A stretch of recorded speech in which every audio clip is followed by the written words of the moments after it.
예, 성경 봉독하겠습니다. 레위기 23장 9절에서 10절 말씀입니다. 레위기 23장 9절에서 10절 말씀. 다 찾으셨으면 제가 봉독하겠습니다. 여호와께서 모세에게 일러 가라사대 이스라엘 자손에게 고하여 이르라. 너희는 내가 너희에게 주는 땅에 들어가서 너희의 곡물을 거둘 때에 위선 너희의 곡물이 첫 이삭 한 단을 제사장에게로 가지고 갈 것이요 이는 하나님의 말씀이니라. 아멘. 제목은 초실절이 갖는 부활의 의미입니다. 초실절이 갖는 부활의 의미. 많은 은혜 받으시기 바랍니다.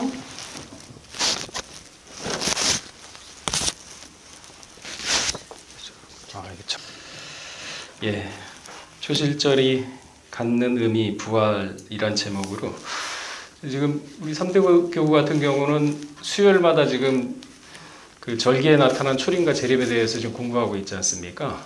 오늘은 초실절입니다. 초실절에 대해서 좀 살펴보겠습니다. 아까 그 총무님이 10절까지 읽으셨는데 제가 11절 한 구절을 마저 읽도록 하겠습니다. 제사장은 너희를 위하여 그 단을 여호와 앞에 연납되도록 흔들되 안식일 이튿날에 흔들 것이며 이렇게 기록하고 있습니다. 구약하면은 3대 절기 하면은 유월절, 맥주절, 초막절이죠. 그 유월절은 또 무교절과 초실절하고 이렇게 같이 연관이 되어 있고 맥주절은 이름이 또 다른 이름이 있죠. 칠칠절, 오순절. 그리고 초막절은 장막절, 수장절 이렇게 이름들이 또 각자 다릅니다. 출애굽기 23장 14절에서 16절에 그 말씀이 기록되어 있습니다. 사실 이 3대 절기는요, 모두 그 추수와 밀접한 관계를 가지고 있습니다. 공통점은 뭐냐? 첫 수확물을 하나님께 바치며 감사의 예배를 드렸다는 것이죠. 이 이스라엘을 성경 말씀을 이해하기 위해서는 또한 이 절기를 이해하기 위해서는 이스라엘의 기후를 좀 아셔야 될 겁니다. 이스라엘의 기후는 우리나라하고 달라서 아열대 기후입니다. 아열대 기후. 아열대 기후 하면 아마 그게 무슨 기후야? 이렇게 생각하실 텐데 제가 좀 설명을 드리면은 연평균 기온이 10도를 넘는, 그러니까 영상 10도를 넘는 달이 1년 중에 8개월 이상이 되면은 이거를 아열대 기후라고 합니다. 그러니까 보통 이렇게 따뜻한 기후죠. 근데 지금 요즘 기후 변화가 많이 생겨가지고 우리나라 이 남해안 경우에도 아열대 기후에 속한다고 합니다. 이 아열대 기후의 특징은 건기와 우기로 나눠집니다. 건기는 언제냐? 5월부터 9월까지. 그리고 우기는 언제냐? 10월부터 4일까지 이렇게 나눠집니다. 그래서 이스라엘에서는 곡식을 심을 때 반드시 이른비가 내려야 됩니다. 이른비는 10월에서 11월경에 내리는 게 이른비입니다. 이 비가 내려야지만 땅에 이렇게 물이 촉촉하기 때문에 곡식을 심을 수가 있습니다. 그 이스라엘 이렇게 지도며 이렇게 지형을 많이 우리가 공부할 때 살펴보셨는데요. 맨 북쪽에 보면 헤르몬산이라고 있죠. 헤르몬산. 이 헤르몬산이 있는데 여기는 연간 강수량이 1,500mm. 헤르몬산 같은 경우는 이제 그 위에 산 위에 눈이 덮일 정도로 그 강수, 그러니까 물량이 충분합니다. 그래서 강수량도 여기는 많은데 1,500mm면은 상당히 많은 거죠. 1,500mm 정도가 넘지만은 이쪽 남쪽 여리고 지방에는 100mm도 채 되질 않습니다. 그러니까 북쪽하고 남쪽하고 강수량 차이 엄청 많이 차이 나는 거죠. 이러한 지형적인 기후의 특징을 가지고 있기 때문에 만약 이른비가 내리지 않는다면은 땅이 건조해가지고 씨를 뿌릴 수가 없습니다. 설사 이른비가 내렸다 하더라도 새벽에 이슬이 내리지 않거나 우기 때 비가 오지 않게 되면은요, 곡식이 자라지 않기 때문에 농사를 다 망치게 되죠. 그리고 또한 이른비가 내려서 곡식을 잘 씨도 뿌렸다고 해서 곡식을 잘 자란다고 하더라도 마지막 또 늦은 비라는 게 있습니다. 이게 3월에서 4월경에 내리는 비를 늦은 비라고 합니다. 그러니까 이 늦은 비는 거의 추수를 앞두고 있는 시점인데 늦은 비가 적당히 내려야만 곡식이 결실을 할 수가 있게 됩니다. 그렇기 때문에 가나안 땅에서는 비가 곧 생명인 것이죠. 그래서 비가 많이 내리는 것은 하나님의 은혜고 축복이라고 여겼으며 반대로 비가 안 내려서 흉년이 들었을 때는 불순종이요 저주라고 생각을 했습니다. 자, 이렇듯 이러한 기후가 우리 절기의 그 내용을 좌우를 하는데요. 6월절은 다들 아시다시피 애굽에서 이제 종노릇한 데서 해방되어서 그 일을 행하신 하나님을 기념하는 절기죠. 10가지 재앙으로 애굽을 치시고 마지막 재앙으로 애굽의 장자와 짐승들의 장자를 다 치시고 이스라엘을 구원을 했던 겁니다. 그래서 이 6월절에 죽지 않기 위해서는 반드시 1년 된 수컷, 염소나 양을 준비해 있다가 14일 해질녘 무렵까지 흠이 있나 없나 다 살펴본 다음에 잡아가지고 고기는 구워서 먹고 그 다음에 피는 그릇에 담아 문설주와 임방에 바르면은요, 죽음의 사자가 그 임방에 바른 문설주에 바른 피를 보고서 넘어갔다고 해가지고 6월절이라고 하죠. 그러니까 이스라엘 백성은 임방에 문설주에 피를 다 바르고 난 다음에 새벽까지 숨 죽이고 있다가 무교병과 쓴 나무를 만들어가지고 급히 그곳을 떠나라 하신 말씀이 출애굽기 12장 5절에서 14절에 그 말씀이 있죠. 그러니까 일주일 동안 무교병과 쓴 나무를 먹으면서 6월절과 동시에 무교절을 지키는데 그 일주일 동안 무교병과 쓴 날을 먹으면서 무교절을 지켰어야 됐습니다. 여러분, 빵 같은 거 보면은 누룩이 없거나 이런 게 안 들어가 있으면은 굉장히 딱딱해서 먹기 힘들잖아요. 무교병이 그런 거거든요. 누룩이 전혀 안 들어갔기 때문에 부풀거나 이러질 않아가지고 딱딱하고 먹기 힘들고 소화도 잘 안 되고, 거기다가 뭐 열무김치 국물이라도 있으면 좋은데 그게 아니라 쓴나물이거든요. 그러니까 7일 동안, 하루나 이틀도 아니고 7일 동안 이렇게 한다는 얘기는 무엇을 우리한테 알려주고 있겠습니까?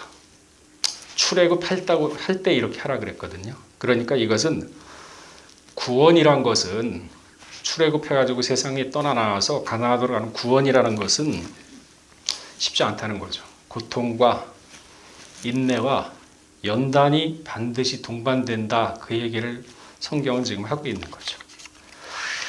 자, 또 3대 절기 중에 맥추절은요, 6월절 다음에 안식일이 7번 지난 후에 오는 절기입니다. 그래서 이거를 보통 우리는 안식일 7번, 7일이 7번에 대해서 7, 7에 49, 그리고 그 다음 날 50일째 되는 날을 오순절이라고 부르죠. 맥추절이 또 다른 이름이 오순절입니다. 77절이라고도 부르고. 이 맥추절에는요, 늦은 비가 내려서 모맥이 연글어가는 시기입니다. 이때는 물을 흠뻑 마셔야 곡식들이 영양분을 저장하고 또한 알차게 연글어갈 때입니다. 만약 물이 충분하게 공급되지 못한다면 어떻게 되느냐? 쭉정이가 돼버리죠. 곡식 자체가. 사실 이 오순절 날은요, 맥추절은 오순절 날에 성령 내린 거를 예표를 한 거죠. 성령이 시작됨으로 인해서 교회가 시작이 된 것이고, 사도행전 2장 1절에서 11절에 그 말씀이 있습니다. 또한 3대 절기 중에 수장절은요, 종교력으로는 7월 15일입니다. 그러니까 이때는 무엇을 하느냐? 한 해의 농사를 마무리 짓고 곡식을 저장하면서 지켰던 절기라고 출애굽기 23장 16절과 34장 22절에는 말씀을 하고 있습니다. 구원과 연관되어서 광야 노정 40년을 지키고 다 그 노정을 겪어내고 보호해 주심에 감사하는 절기죠. 7월 15일부터 일주일간 지켰습니다. 그러니까요, 뭘 얘기합니까? 천국을 예표합니다. 그러니까 수장절은 거둬들인다는 얘기거든요. 늦은 비와 이른 비를 다 받아가지고 충분히 잘하고 신앙이 장성한 사람들, 광야 노정 보세요. 다 떨어진 사람 많지 않습니까? 끝까지 들어가는 수장절, 천국을 예표하는 게 바로 수장절입니다. 자, 각 의미의 3대 절기의 의미를 잠깐 살펴보게 되면은요, 이 이른비를 내릴 때 씨를 심어야 됩니다. 씨는 곧 말씀이죠. 고린도서 6장 2절에 보면은 내가 은혜 베풀 때 너를 듣고 구원의 날에 너를 도왔다 하셨으니 보라 지금은 은혜 받을 만한 때요 보라 지금 구원의 날이라 그랬습니다. 평안하다 안전하다 할 때 이른 비와 늦은 비처럼 내리는 말씀을 받아가지고 신앙이 자라고 성숙해져야 된다는 얘기죠. 그리고 늦은 비가 내릴 때는 반드시 결실을 하셔야 됩니다. 이른 비는 씨를 뿌린다 그랬죠. 늦은 비는 추수를 앞두고 내리는 비이기 때문에 적당히 물이 뿌려줘야지만 잘 연근다 그랬지 않습니까? 옛사람을 버리고 새 사람이 되어야, 또한 구습을 버리고 새롭게 되어야 하는 것을 말하는 거죠. 에베소서 4장 22절에 그 말씀이 있죠. 절기와 기후에 대해서 잠깐 살펴봤습니다. 오늘은 초실절이죠. 초실절에 대해서 좀 살펴보겠습니다. 초실절은 6월절이 지난 후에 3일째 되는 날입니다. 그러니까 예수님의 부활을 예표합니다. 초실절은 부활과 관련된 절기입니다. 레위기 23장 11절에 보게 되면은 좀 전에 본문 읽으셨는데 제사장은 너희를 위하여 그 단을 여호와 앞에 연락되도록 흔들라 그랬어요. 안식일 이튿날에 흔들 것이요. 흔들어서 제사를 드리는 것을 요제라고 합니다. 앞으로 이렇게 수평을 이렇게 흔드는 거거든요. 흔들 요자. 그래서 요제라고 합니다. 좀 참고를 돕자면은 구약에는 4가지 방법의 제사법이 있습니다. 첫째, 불로 태워서 드리는 화제가 있습니다. 화제. 두 번째가 흔들어서 드리는 요제. 이 초실절에 드리는 거죠. 방법이 흔들어서 드리는 겁니다. 수평으로. 앞하고 뒤로 이렇게. 그리고 세 번째, 제물을 높이 들어서 드리는 거제가 있습니다. 들거죠. 거제. 넷째로 붓고 쏟아서 드리는 전제가 있습니다. 요제는 제물을 흔들었다. 이 초실절은 부활을 상징을 한 건데 흔들었다. 여러분 사람들이 이렇게 자고 있을 때 깨우려고 그러면 어떻게 해요? 말로 이렇게 일어나 해서 안 일어날 때 어떻게 합니까? 다가가가지고 흔들잖아요. 그죠? 흔들어가지고 일어나라고 깨우잖아요. 그러면 자던 사람이 일어납니다. 이 초실절에 드리는 요제는 흔들어서 깨우는 부활을 예표합니다. 마태복음 28장 2절에 그 말씀이 있죠. 큰 지진이 나며 주의 천사가 하늘로서 내려와 돌을 굴려내고 그 위에 앉았는데 마태복음 28장 5절에서 6절에 보게 되면 천사가 여자들에게 일러 가로되 너희는 무서워하지 말라 십자가에 못 박히신 예수를 너희가 찾는 줄 내가 아노라 그가 여기 계시지 않고 그의 말씀하신 대로 살아나셨느니라 와서 그의 누웠던 곳을 보라. 흔들어 깨우는 거죠. 요제. 또한 본문 말씀에 보면은 안식일 이튿날에 드린다 그랬습니다. 안식일은 토요일이죠. 이튿날은 오늘날 주일을 얘기합니다. 그러니까 초실절의 예언대로 정확히 안식일 이튿날 주일날 아침에 부활을 하신 겁니다. 부활을 예표하는 거죠. 마태복음 28장 2절에 그 말씀이 있죠. 안식일이 다하여 가고 안식 후 첫날이 되려는 미명의 막달라 마리아와 다른 마리아가 무덤을 보려고 왔더니 마가복음 16장 2절에도 그 말씀이 있습니다.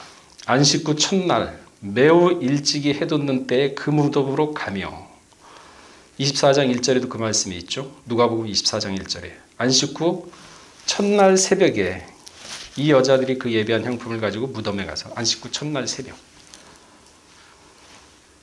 또한 3일 후에 살아날 것을 예표하시죠. 3일 후에.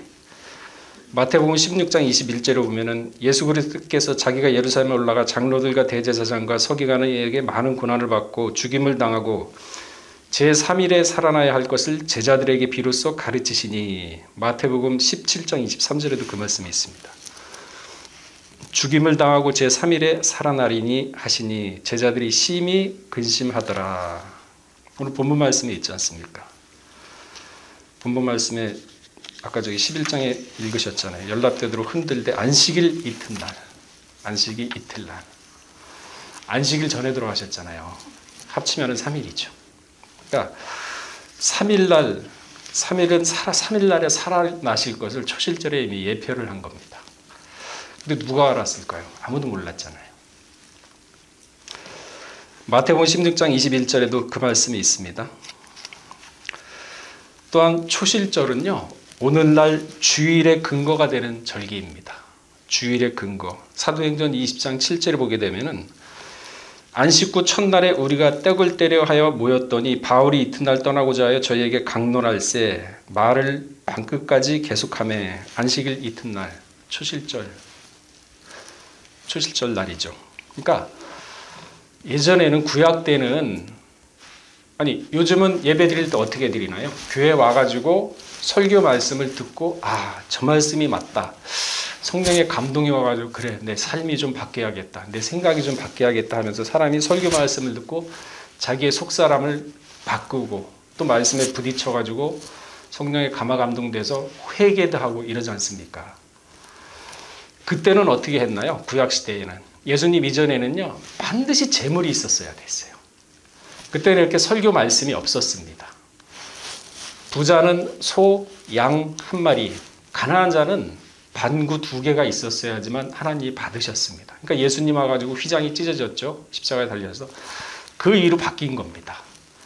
그래서 지금 사도행전 20장 7절에도 바울이 이튿날 떠나고자 하여 저희에게 강론할세 말을 밤중까지 계속하매. 그래서 주일날은요 설교로 바뀐 겁니다. 왜 성막 9권 시리즈 뒤에 결론 부분을 보게 되면은 교회를 통한 구속운동 중에 처음에 에덴 동산부터 시작해가지고 노아부터 시작해가지고 모세부터 해서 솔로몬으로 해서 그리고 마지막 때는 교회를 통해서 하나님의 메시지, 하나님의 사자를 통해서 메시지를 전파해가지고 전도에 미련한 거로 구원을 받는 게 지금 시대입니다. 그러니까 말씀을 못 듣게 된다 그러면은 부딪히는 게 없어요.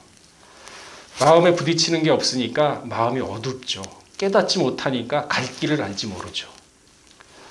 그러니까 말라기 이후에는 400년 동안 말씀이 없었다 그랬지 않습니까? 선지자들이 없으니까 어떻게 말씀을 듣겠습니까?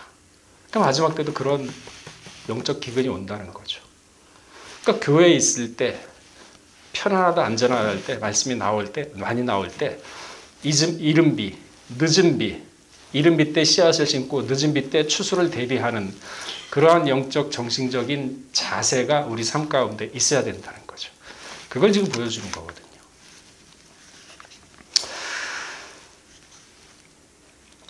그러니까 초대교회에는 안식 후 첫날 예수님 부활하신 그날에 모여가지고 사도들이 그날의 말씀을 전파한 겁니다. 이것이 오늘날 주일의 기원이 된 겁니다. 근거가 된 거고. 성경에도 안식 후 첫날 주일에 모였다는 근거가 여러 군데 있죠. 그중에 좀 살펴보면 고린도전서 16장 2절에 그 말씀이 있습니다. 요한복음 20장 19절에도 그 말씀이 있습니다. 그러니까 주일을 성수한다는 것은 단순히 교회를 출석한다. 그러한 의미의 범위를 훨씬 벗어나는 거죠. 부활의 의미가 주일에는 포함이 있는 것입니다. 그래서 부활의 의미를 제대로 알지 못하는 사람이 그런 사람이 주일을 지키는 거하고 주일에는 부활의 의미가 들어가 있구나. 이러한 그 사상을 가진 사람이 주일을 지키는 거하고 벌써 마음 제사가 달라지죠. 기독교는 무덤이 없는 종교입니다. 왜? 부활의 종교이기 때문에. 부활에 대한 여러 증거를 살펴보게 되면요. 아주 성경에 다양하게 나와 있습니다. 자연계도 증거를 하고 있죠. 마태복음 28장 2절에 보면은 큰 지진이 나며 부활할 때 지진이 났답니다. 하늘의 천사가 내려와서 돌을 굴려내고 또한 예수님을 잡아 죽였던 원수들도 증거를 하고 있습니다. 마태복음 27장 63절에서 64절에 보게 되면은 그 얘기가 나오죠. 유혹하던 자가 살아났을 때 말하되 내가 사울 후에 다시 살아나리라 한 것을 우리가 기억하노니 그러므로 분부하여 그 무덤을 사흘까지 굳게 지키게 하소서. 그의 제자들이 와서 시체를 도적질하여 가고 백성들에게 말하되 그가 죽은 자 가운데서 살아났다 하면 후의 유혹이 전부 다 더 될까 하나이다. 원수들도 증거를 하고 있습니다. 무덤을 지키던 로마 병정도 증거를 하고 있죠. 마태복음 28장 11절에 여자들이 갈제 파수꾼 중 몇 명이 성에 들어가 모든 된 일을 제사장들에게 고하니 여인들도 증거하고 있죠. 마가복음 16장 9절에 그리고 12제자도 당연히 증거하고 있지 않습니까? 고린도전서 15장 5절에 도마도 증거하고 있죠. 누가복음 24장 39절 그리고 마지막에 승천하셨을 때 500의 형제들도 증거를 했습니다. 고린도전서 15장 6절 자연계도 증거하고 원수도 증거하고 제자도 증거하고 500명의 무리도 다 눈으로 본 걸 증거하고 있습니다. 부활을. 이 모든 것이 초실절의 주인인 예수님을 입증하는 것이죠. 자, 첫 이삭을 드렸다 그랬거든요. 오늘 본문에 보면은 10절 마지막 부분에 보면은 첫 이삭을 드렸다. 이건 무엇을 얘기합니까? 첫 거 하면은 제일 먼저 생각나는 건 뭡니까? 출애굽기 13장 12절 말씀이죠. 무릇 초태생과 내게 있는 생축의 초태생을 다 구별하여 여호와께 돌리라. 수컷은 여호와의 것이니라. 여러분 아이 낳았을 때 첫 아이, 첫 하나님 거랍니다. 그리고 짐승 태어났을 때도 첫 초태생은 다 하나님 거랍니다. 첫 것은 하나님이 다 거룩하게 구별을 했거든요. 그렇기 때문에 출애굽기 13장 15절을 보게 되면은 사람의 장자부터 생축의 처음 난 것까지 다 죽이신 거로 초태생의 수컷은 다 여호와께 희생 제물을 드리고 장자는 다 대속하니라. 이스라엘 출애굽할 때 애굽의 장자는 다 죽였습니다. 왜? 인정 안 하겠다는 거예요. 이스라엘 백성들 처음 거 하나님께 드려라. 선민 이스라엘 백성, 약속의 자손 이스라엘 백성 걸 인정하겠다는 겁니다. 그러면 우리가 지금 예수를 믿고 말씀을 받고 하는데 우리가 이방 사람들과 다른 거는 이러한 마인드를 가져야 된다는 거죠. 처음 거를 드려야 된다 그러는데 오늘 초실절에도 첫 이삭이라 그랬거든요. 초실절의 첫 이삭은요. 예수님의 처음 부활을 얘기합니다. 그 전에 부활이 없었어요. 이때 예수님이 처음 부활을 하신 거죠. 고린도전서 15장 22절에서 24절에 그 말씀이 있죠. 그리스도 안에서 모든 사람이 삶을 얻으리니 그러나 각각 자기 차례대로 되리니 먼저는 첫 그리스도인 첫 열매인 그리스도요. 다음에는 그리스도로 강림하실 때 그에게 붙은 자요. 첫 열매라고 분명히 얘기하고 있지 않습니까? 그러니까 예수님이 처음 부활이기 때문에 부활을 하셔야 되기 때문에 초실절에 첫 이삭을 드리라고 얘기했던 거죠. 부활에는요 2가지 종류가 있습니다. 사도행전 24장 15절에 보게 되면은 곧 의인과 악인의 부활이 있으리니 그랬습니다. 부활에는 악인도 부활합니다. 부활 안 하지 않아요. 그래서 마리아가 예수님한테 마지막에 총부활 때 모두가 다 살아나는지 내가 알겠습니다 하고 고백을 했지 않습니까? 악인도 부활이 있고 의인도 부활이 있습니다. 그럼 왜 악인과 의인을 같이 부활시킬까요? 그 해답이 요한복음 5장 29절에 있죠. 선한 일을 행한 자는 생명의 부활로 악한 일을 행한 자는 심판의 부활로 나오리라 그랬습니다. 그러니까 요한계시록 20장 5절에서 12절에도 보게 되면요. 첫째 부활이라 이 첫째 부활에 참여하는 자는 복이 있고 거룩하도다. 첫째 부활이 있지 않습니까? 첫째 부활. 선인은 첫째 부활에 참여하고 둘째 사망을 다스리지 못하는 권세를 가진다고 계시록 20장 5절에서 12절에는 말씀하고 있습니다. 그러면서 하나님이 그리스도의 제사장이 되어 하나님과 그리스도의 제사장이 되어 1000년 동안 그리스도와 더불어 왕노릇 하리로다. 첫 부활에 참여하는 자들이 얻을 권세죠. 베드로전서 1장 3절에도 보게 되면요. 죽은 자 가운데서 부활하심으로 말미암아 우리를 거듭나게 하사 산 소망이 있게 하심에 가을에도요. 첫 열매 잘 익은 거 첫 열매를 따야지만 먼저 그거를 따야지만은 다음에 익는 열매도 딸 수가 있어요. 여러분 첫 열매를 갖다 익지 않았는데 딸 사람이 있나요? 없잖아요. 그러니까 다 살펴본 다음에 농부는 살펴본 다음에 제일 잘 익은 게 첫 열매 저거구나 해서 거기에 먼저 손이 가거든요. 가장 잘 익은 것에. 그리고 나서 나머지 안 익었으면 그 다음날 봐가지고 또 봐서 그 다음 걸 따기 시작을 하죠. 이게 바로 첫 열매입니다. 그러니까 예수님께서는 바로 이런 부활의 첫 열매가 되신 것을 초실절에서는 이미 예표를 한 것이죠. 요한복음 20장 17절에 보면은 뭐라고 얘기하고 있습니까? 우리 한번 찾아볼까요? 요한복음 20장 17절. 첫 열매이기 때문에 이 말씀을 하시는 거거든요. 요한복음 20장 17절 말씀을.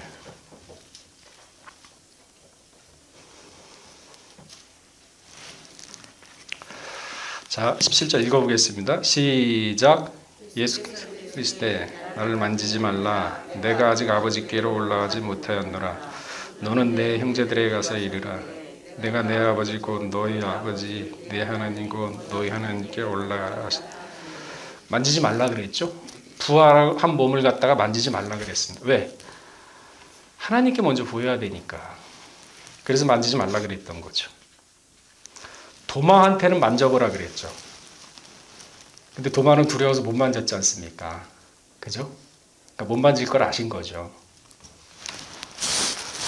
이삭은 한 단을 드리라고 했죠. 아까 저기 본문 말씀에. 첫 것은 이제 한 단계 넘어가겠습니다. 그 다음에 이삭은 한 단을 묶어서 드리라 그랬습니다. 자, 그러면 이삭은 한 단을 묶으라 그랬는데 여기엔 또 무슨 뜻이 있나? 그걸 살펴보자는 얘기죠.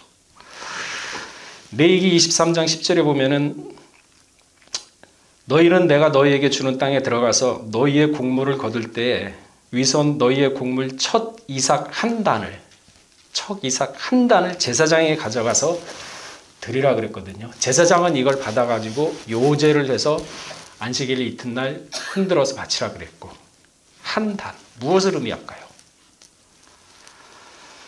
초실절 제물은 바로 이삭의 한 단이었는데,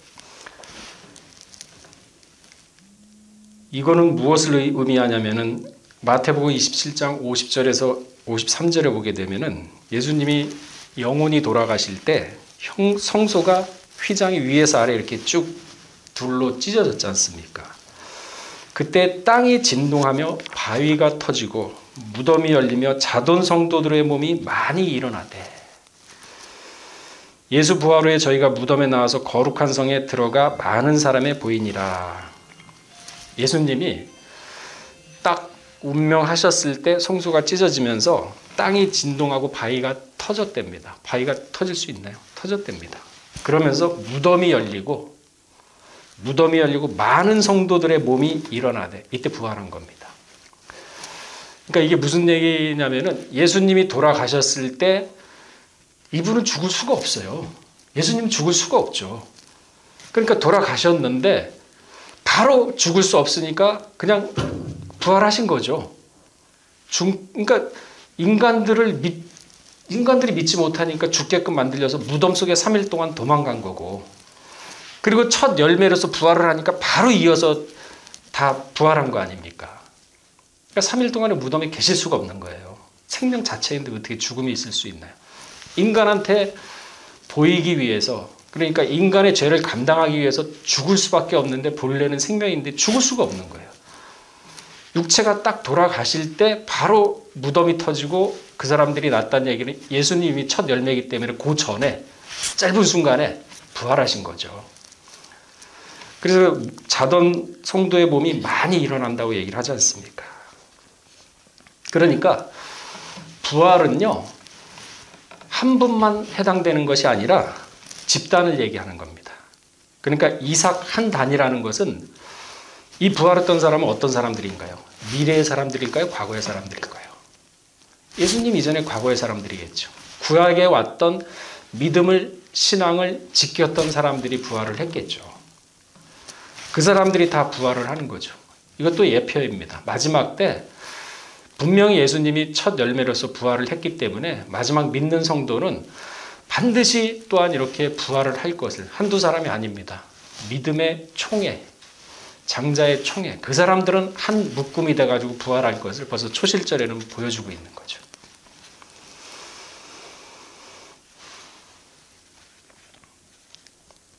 그러니까 예수님이 부활하실 때 이스라엘은 돌무덤이죠. 돌무덤인데 이 돌무덤은 사람을 죽으면 시체를 넣고 문을 닫습니다. 그러니까 안에서는 도저히 나올 수가 없어요. 밖에서 누군가 열어주지 않으면 나올 수가 없어요. 그러니까 예수님이 나사로 살릴 때 돌무덤은 누가 치웠나요? 거기 있는 사람들이 치웠잖아요. 자, 돌무덤 그 입구 막은 돌무덤은 무덤 뚜껑은 너희가 치우라 그랬죠. 그리고 난 다음에 나사로야 나오라 그랬습니다. 그러니까 사람은 이 사망의 그늘 아래에 있는 존재일 수밖에 없어요.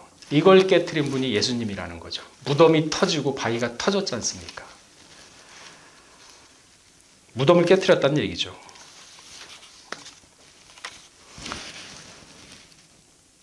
그러니까 이게 바로 기독교의 본질입니다. 기독교는 부활의 종교이기 때문에 죽음 자체가 없습니다. 그래서 우리 장질이 가더라도 묘라고 안 쓰죠. 집이라고 쓰죠. 집이라고 쓴다는 의미는 뭐냐면은 잔다는 의미가 있는 것입니다. 그러니까 우리 사상이 죽었다는 사상을 갖는 게 아니라 자는구나. 나중에 깨지고 때가 되면은 다 살아날 사람들이구나. 그래서 묘를 안 쓰고 집을 쓰는 겁니다. 여러분 왜 화장하면은요 2번 죽이는 거예요. 화장하면은 죽은 사람을 한 번 더 태워버리지 않습니까? 그러면은 그 고온에 모든 세포며 뼈 모든 것들이 다 갈아져 버리죠. 2번 죽이는 거예요. 그리고 성경에도 보면 불에 타 죽은 사람들이 어떤 사람들이냐 다 저주받은 사람이 타 죽었어요. 소돔과 고모라. 그래서 화장하지 말라는 거거든요. 그러니까 사상이 바뀌어야 돼요. 세상 사람들이 지금 서울 시내의 서울 시내 안에는 법이 바뀌어가지고 묘지를 못 써요. 전부 다 외곽지역으로 돌립니다. 전부 다 화장을 해야 돼요. 근데 그게 마침 나라에서 하는 법이 옳다고 해가지고 따라가는 교회들 엄청 많습니다. 성경적 아니거든요. 그러니까 절대 화장하지 말고 다른데 정 모르는데 내고 가서 저녁에 하라고 하면은 그렇게 하면 되잖아요. 뭐 그렇게까지 요즘 하겠습니까? 교회만 나와도 지방만 나와도 다 할 수 있는데. 그래서 이 성경 말씀은 사상이 중요한 겁니다. 그러한 사상을 가지고 있어야 삶의 길이 보이고 갈등이 없고 명확하게 보이는 거죠. 자, 말씀을 정리하겠습니다.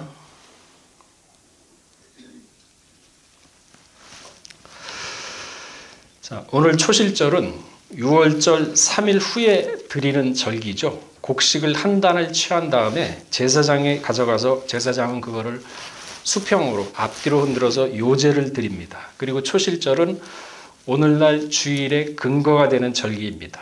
그리고 오순절은 교회의 시작이 되는 것을 알리는 절기죠. 요제, 그러니까 요제를 흔들어서 제사를 드렸을 때 이것은 예수님의 죽으심을 깨우는 부활의 모습이고 첫 열매는 오직 예수님이 첫 부활할 것을 말하는 거죠. 그리고 한 단이라는 것은 예수님의 부활과 함께 구약의 믿음의 성도들이 함께 부활할 걸. 앞으로는 믿음의 성도들이 아니죠. 우리죠. 그 사람들이 부활은 한 단으로 여러 집단, 그러니까 하나님 안에서 죽은 순교자라든지 그런 사람들이 나중에 부활할 때 같이 부활한다는 것을 한 단어로 표현을 한 거죠. 무교병과 쓴 나물을 먹으면서 무교절과 함께 초실절을 지켰는데 구원의 노정은 고난과 역경이 반드시 동반되는 것을 보여주고 있습니다. 초실절은 1월 16일이에요. 3일이니까. 6월절은 1월 14일이 보통적으로 우리가 알고 있고 실질적으로 예수님은 그거보다 하루 먼저 하셨는데 14일, 15일이 무교절의 시작이지만 그 무교절과 6월절을 같이 혼용하고 쓰고 있습니다. 그리고 16일이 초실절입니다. 그러니까 6월절 후 3일이 맞죠. 날짜로는 그렇게 됩니다. 데살로니가서 1장 5절에 보면은 하나님의 공의의 심판의 표요 너희로 하여금 하나님 나라에 합당한 자로 여기심을 얻게 하려 함이니 그 나라를 위하여 너희가 또한 고난을 많이 받으리라. 천국에 가기 위해서는 고난을 많이 받는다고 데살로니가후서 1장 5절에는 얘기를 하고 있습니다. 또한 추실절은요, 부활의 의미가 내포되어 있습니다. 이 주일, 그러니까 예수님이 부활하신 날이 주일인데 이 주일에는 말씀이 선포되고 성도들은 말씀을 통해서 신앙의 성숙함을 이루어 나가고 결국은 에베소서 1장 4장 13절의 말씀처럼 그리스도의 장성한 분량까지 이르어서 변화의 반열에 나가야 되는 위치에 오늘날 우리가 서 있는 겁니다. 그래야 새하늘과 새 땅에 들어갈 수 있고 그래야 에스겔 성전에 들어갈 자격이 되는 것입니다.